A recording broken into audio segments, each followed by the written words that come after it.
Hello, everyone. My name is Mrs. Russo. I'm one of the counselors from Mountain House.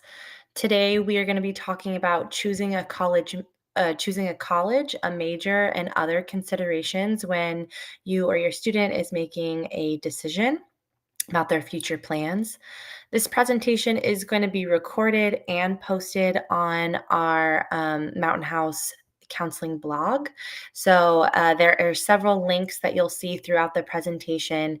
You will be able to access those links once we update the counseling blog.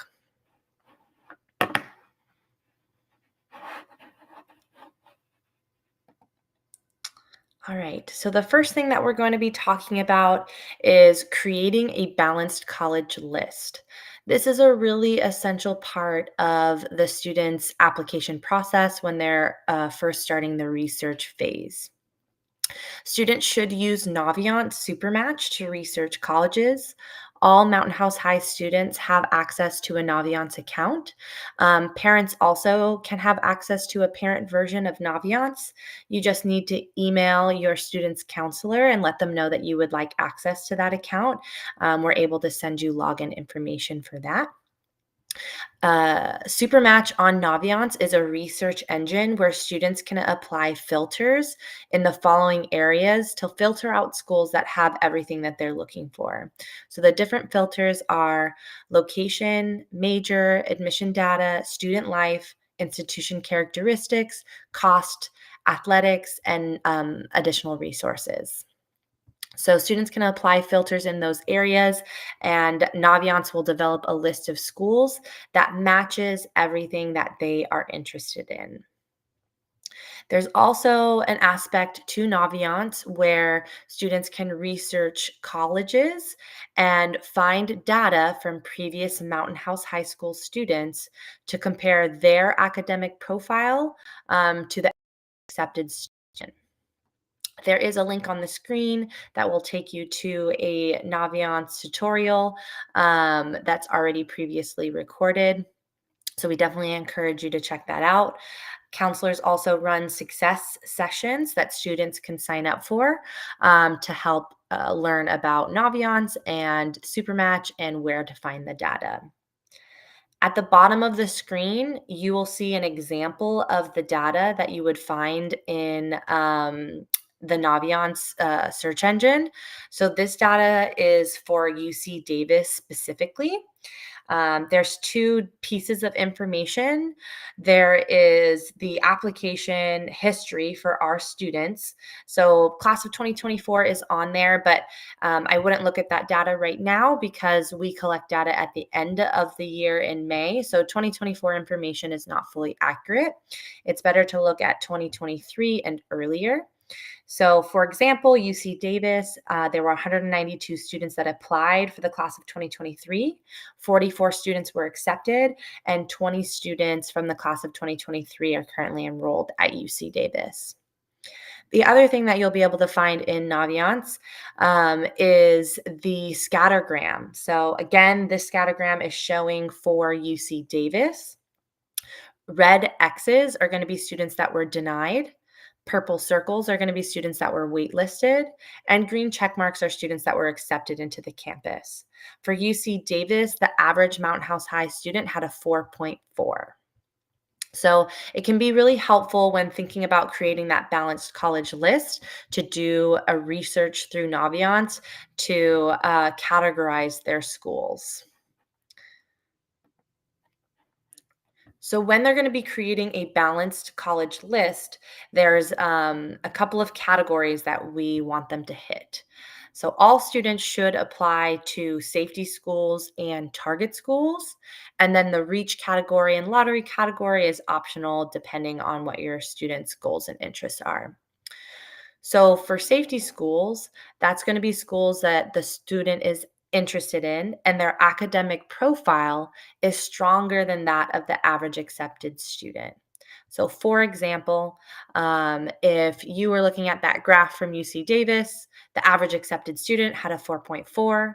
If your student has a 4.6, they have a pretty strong chance of getting in.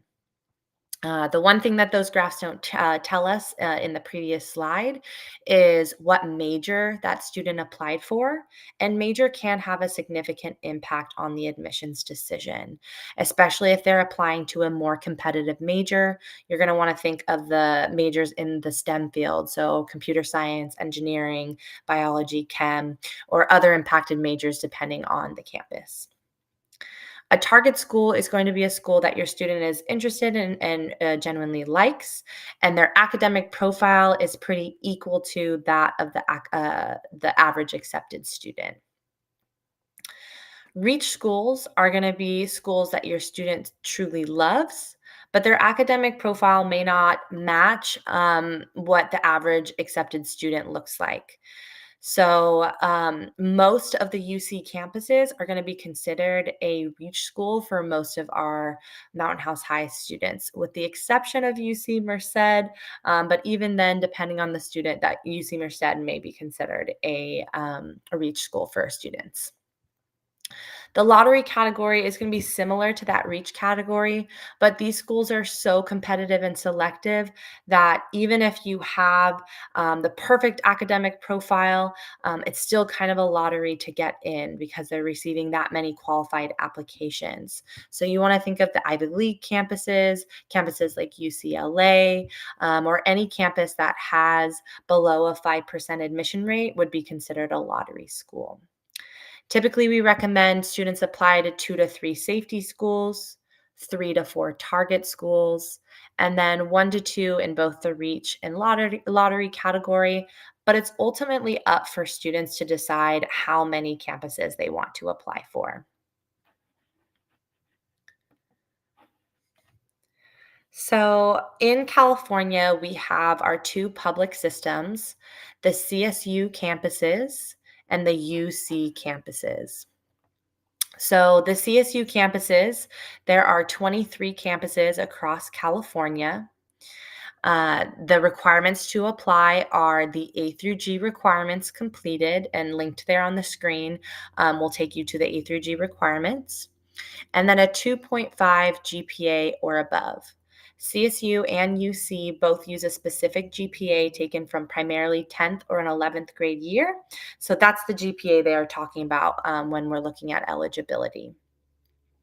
2.0 to 2.49 GPAs will be considered, but they just may require additional documentation from the student. Full-time tuition for students attending a CSU campus is a little over $6,000 plus campus fees. For UC campuses, there are 9 undergraduate campuses across California. Again, the requirements to apply are the A through G requirements completed, but for a UC student must have a 3.0 GPA or above in order to be eligible to apply. A UC campus for full-time student tuition is going to be about $14,500 plus campus fees. It's important to keep in mind that attending a UC or a CSU campus is in most cases going to be affordable than attending school out of state or a private campus. Just a note for everybody, I'm not monitoring the chat right now, but I will go back and take a look at it when we're at the end of the presentation.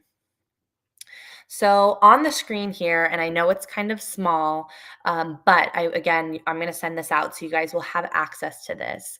This is the list of the CSU impacted majors and campuses.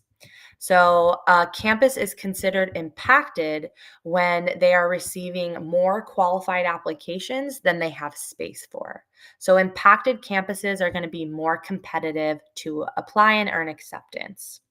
A non-impacted campus means they have space for new students. So in many cases, if your student is meeting the minimum requirements to apply, the A through G requirements and that 2.5 GPA or above, then they have a very strong chance of earning admission. Right now, the campuses that are not impacted, you'll see on the left-hand side. CSU Bakersfield, CSU Channel Islands, CSU Chico, CSU Dominguez Hills, CSU East Bay, CSU Cal Poly Humboldt, Maritime Academy, CSU Monterey Bay, San Francisco State, CSU Sonoma, and CSU Stanislaus. All of these campuses are a great option for safety schools for most students. So we really encourage students, if they're interested in applying to a four-year college, to add one or more of these campuses to their college list, to have a backup option just in case their first choice is, they don't get accepted. Or maybe one of these campuses is their first choice, because all of these campuses have really great programs and opportunities available to students. The column in the center are the CSU campuses that are fully impacted. So every major on their campus is impacted, meaning these campuses are going to be more competitive within the CSU system. So that is CSU Fresno, Cal Poly San Luis Obispo, CSU Fullerton, Cal State LA, CSU Long Beach, San Diego State, and then San Jose State. On the right, you'll see a list of some CSU schools. For these campuses, only some of the majors are impacted, and the impacted majors are listed on the screen. So if your student is applying to one of the impacted majors at one of those campuses, it will be more competitive. But if they don't see their major listed on the screen, that means that major is not impacted. So it's going to be less competitive for them to get in, and potentially could be used as a safety school for them.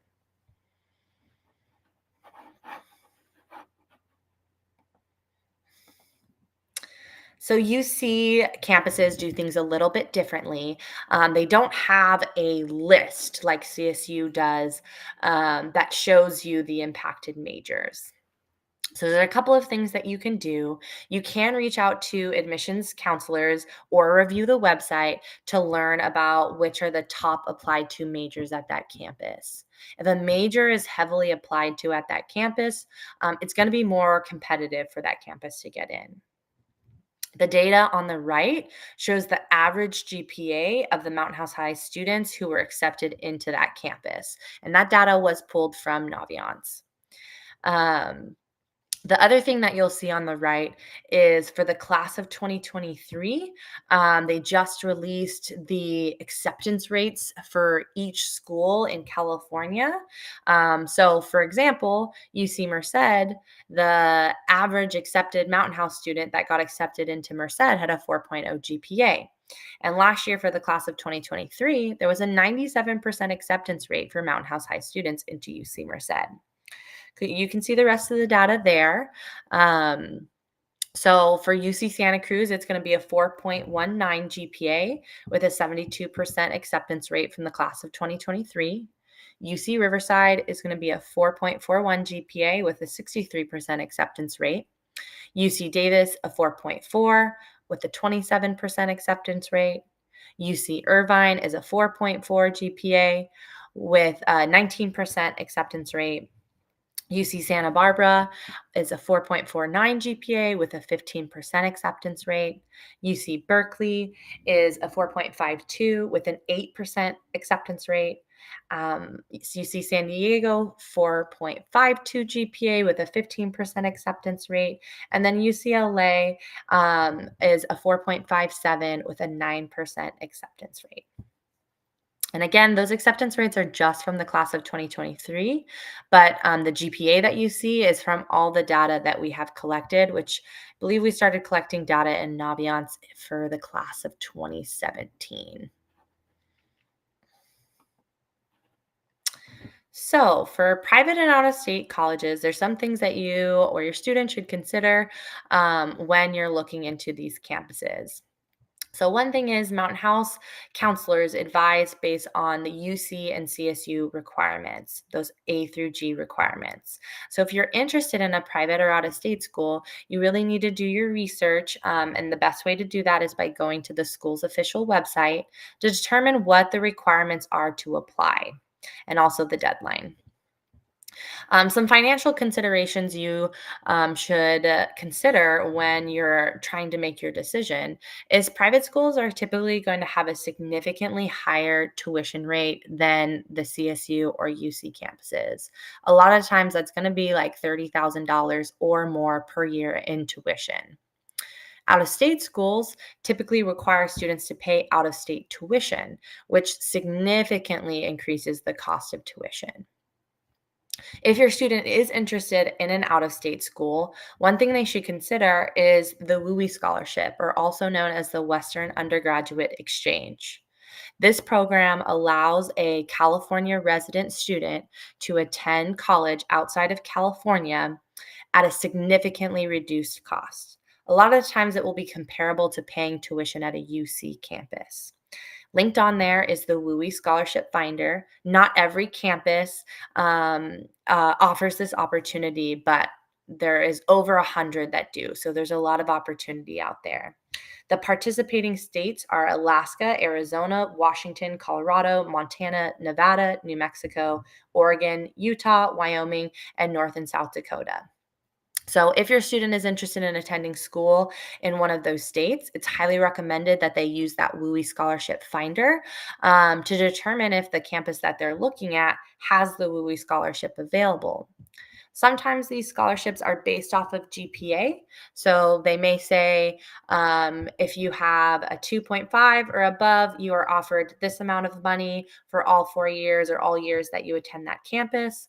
Or sometimes it's a 3.0 above, we'll offer you this amount for the 4 years or how many years you are attending the campus. So sometimes there are stipulations, sometimes it's major specific. So they may only offer the WUI scholarship if you are in one of the selected majors that they offer it. So it just varies from campus to campus. All the information can be found on that WUI Scholarship Finder. So that's a really great tool for students and families to use. So choosing a college major, when to choose your college major, students are typically going to choose a major when applying to a college campus. So when you are filling out your application, you will put your major that you're interested in applying for. Some schools will allow you to put a backup major. So you have your first choice option, and if you can't get into that, they'll allow you to put a second choice option. You can select undeclared and wait to choose your major. Most schools require you to choose your major by the end of your sophomore year. But it's important to note that some majors, again, some of those STEM majors, are exception to this rule. You will have to select these majors when applying and be accepted into that program. You most likely won't be able to change into it later, or if you decided to apply undeclared and want to join computer science or engineering, that may not be an option. It's important because you need to commit to these fields of study early so you have time to complete all the requirements. You can also change your mind. Many students choose to change their mind. I was one of those people. The process for changing your major will vary from campus to campus and from major to major. If this is something that your student or yourself is interested in doing, it's best to follow up with a college counselor to determine what that process looks like. It could impact your graduation date. So maybe you switch your major in your sophomore year. It may mean that you have to spend an extra semester in order to be able to finish the requirements. But again, it depends from campus to campus and from major to major. So let's talk a little bit about majors in graduate school. Some colleges are going to offer advising programs, so pre-law, pre-med. These are for students who are interested in attending a graduate school after earning a bachelor's degree. These programs are not the same thing as having a major. You will still need to choose a major. So, for example, maybe your student is in a pre law advising program, but they still need to choose a major and they chose criminology. College students who are planning to continue their education in professional or graduate programs often choose a major that's going to be related to their future field of study. So, for example, pre med and then majoring in either biology or chemistry. But you don't have to choose a major that's related to your future field of study. You can choose any major that you're interested in. You just have to make sure that you're fulfilling the prerequisite requirements of the graduate program that you're interested in applying to once you're nearing the end of your bachelor's degree. Some students decide they want to minor or double major in something. A minor is an optional set of classes in one academic area. If you complete a minor, it's going to be listed on your transcript and on your diploma. You do not declare a minor during the application process, so that's not something you need to know at the time of applying to the campus. You would speak with an advisor or a counselor once you start at that college to add a minor. There are limitations to this, so it's best to work with that advisor or that college counselor to see what's available and what that plan would look like if you decided to add a minor. Some students choose to double major. This means you're going to be completing two majors. You'll be earning two bachelor's degrees, sometimes in two totally different subjects.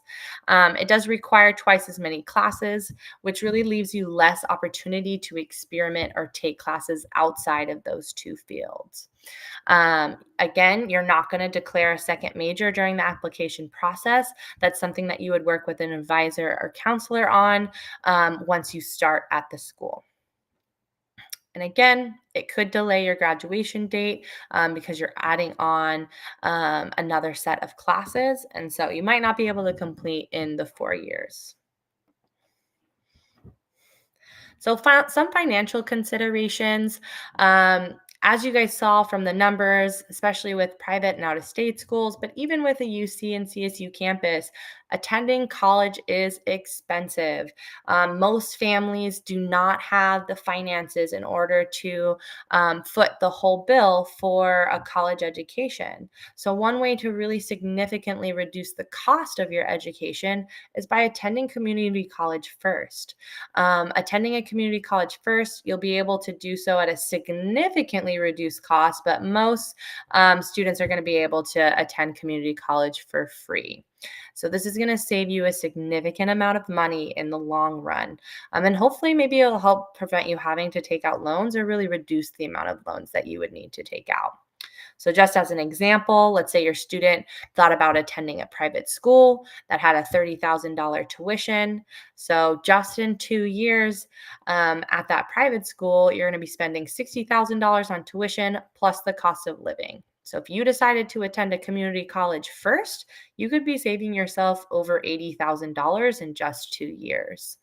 For a UC campus, about $14,500 was the tuition cost. So, plus cost of living.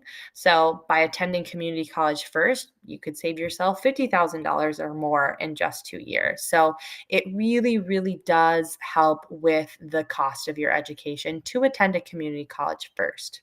The other benefit to attending a community college first is that applying as a high school senior into 4-year programs highly, highly competitive. I mean, you saw the numbers for the UC campuses.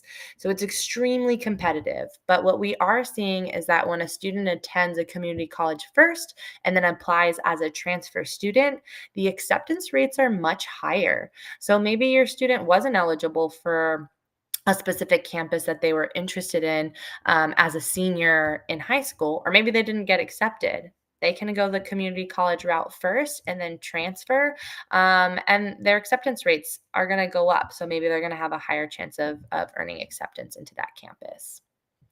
The other thing to consider in regards to financial considerations is the cost of living in the area you will be attending school. And I think this is something that not a lot of people consider. But the reality is that you're going to be living there potentially for 4, maybe up to 8 years if you're going to graduate school. It can really have a large impact on the cost of your overall education. This is just an example, and this is my personal history because I went to San Jose State and I went to Fresno State, so I lived in both areas.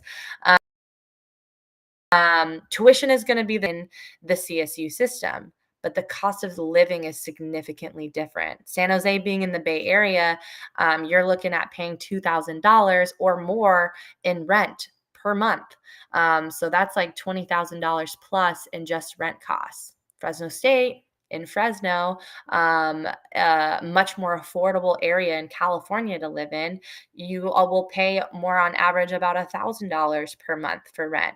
And that would be about $10,000 in rent costs. So you can see how big of a difference the cost of living can make on, the overall cost for your education. So it's definitely something that students and families should be considering when they're making their decision. Some other considerations are the location and the environment that your student or yourself are looking into. So, for example, what state are you interested in living in? If your family is from California, do you want to be driving distance from home? Are you wanting the ability to come home for the weekend? In that case, you're going to have to be within probably 5 hours of Mountain House if family is staying in Mountain House. Or are you okay with being farther from home where you have to take a plane in order to get home?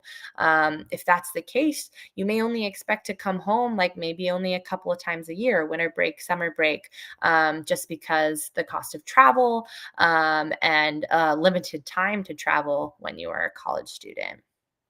Um, Other things to consider: what is the weather like? If you absolutely hate the heat and you do not do well in the heat, probably not a good idea for you to attend Fresno State because it gets to 110 there during many of the summer months. So it's an extremely hot city to live in. Or vice versa, if you absolutely hate the snow, maybe you don't want to be attending a college where it's going to be snowing for several months or raining for several months out of the year. What type of city do you want to live in?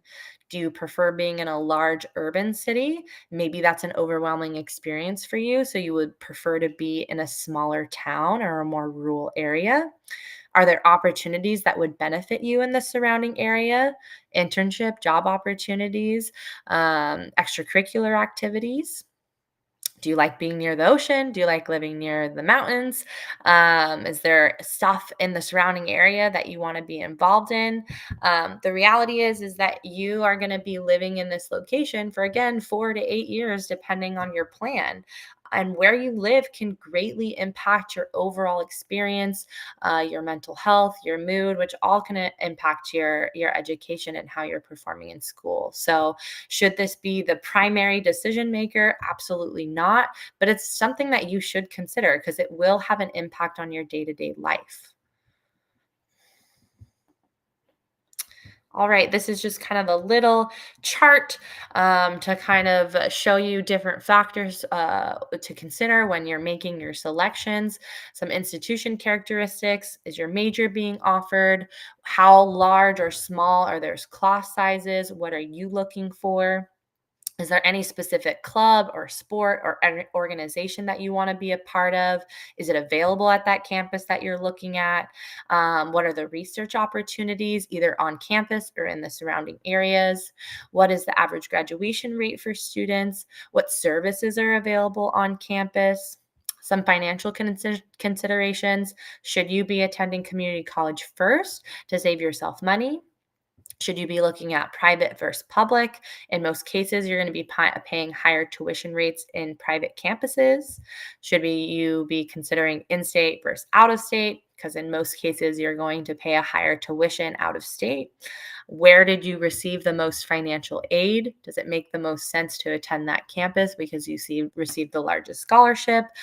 So therefore, it's going to be the cheapest option for you to attend. The cost of living in the area, cost of tuition, and then personal considerations: large city versus small town, surrounding environmental factors, access to hometown, what is the weather like? Do you need a car in the area that you will be living? Will you have access to a car? So, just all things that you should be thinking about when you are making your decision. All right, so that is the bulk of the information. I'm going to go into the chat and see if I can go back and answer some of the questions that came up. Please feel free to type in the chat any questions you may have. We'll take about 10 or 15 minutes to um, probably closer to 10 just because I have to get on to the next presentation. But we'll take a little bit of time to answer some questions. So the first question is the GPA that they look is weighted or unweighted?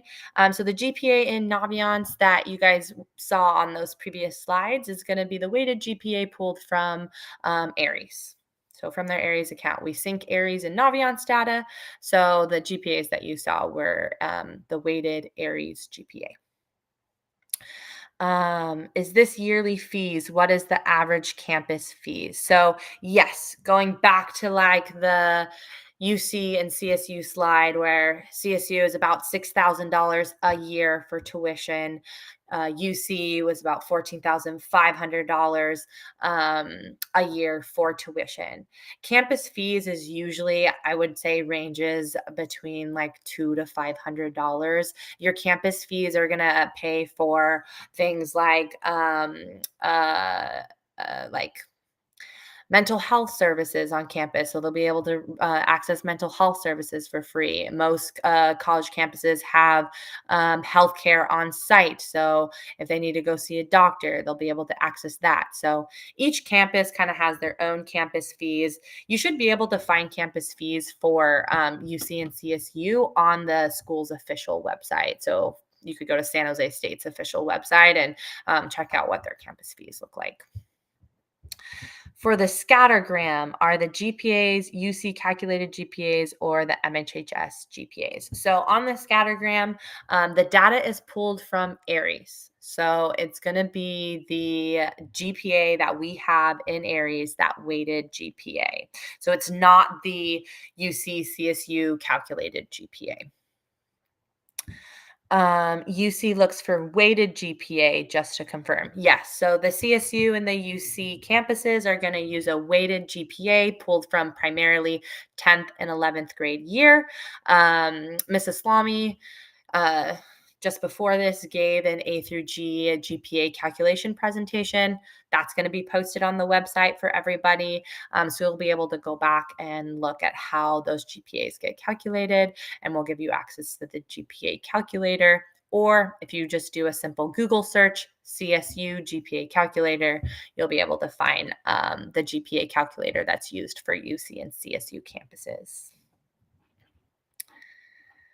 So that was the bulk of the questions. I'm going to give it a couple more minutes to see if any other questions come through. Otherwise, we'll log off. And then we have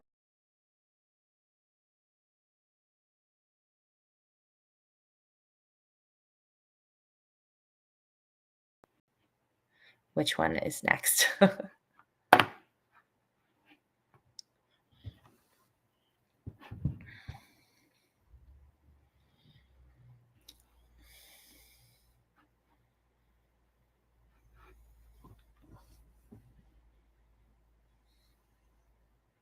So I'm not seeing any more questions. I'm going to give it about one more minute. If we don't have anything else, we'll log off so we can prepare for the next presentation.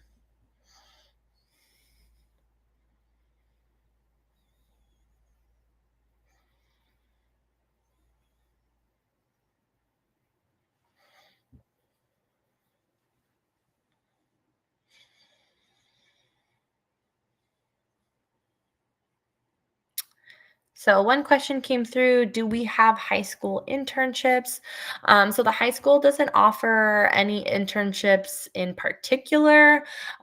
We do get if we get emailed by a different organization, and we usually try to vet it to make sure it's, like a legit organization that's going to be a benefit to the students. So if we get emailed something that seems like it would be a good opportunity, we will send that information out to all community members or the community members that it applies to. So if they're saying they only want to take 10th and 11th graders, we would only send it to 10th and 11th grade students and parents. But you can use a website called HS Navigator. HS Navigator.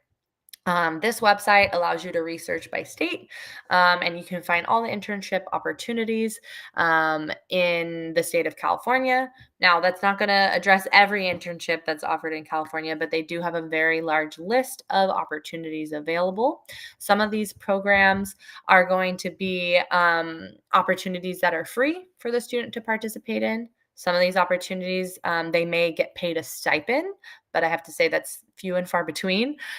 And some may be opportunities that the student has to pay for. So I would always caution students and families that if they find something that they have to pay for, they really consider if that's something that they want to do. Because I don't want students or families to ever feel like they have to pay for an opportunity like that in order to earn admission into a campus. There's a lot of free involved that will not cost you money. So just be mindful of what you're looking at. But yes, HS Navigator is a good resource to find opportunities in California. All right, so we have no more questions. Hopefully this was helpful. We are going to post this recording and the PowerPoint with the links on the website. Hopefully I'll be able to get to it by before we leave for spring break, but I'll just kind of have to see. Once I do post everything, I will send an announcement out to all community members and give you guys the links to where you can access this information. Have a great night, everybody.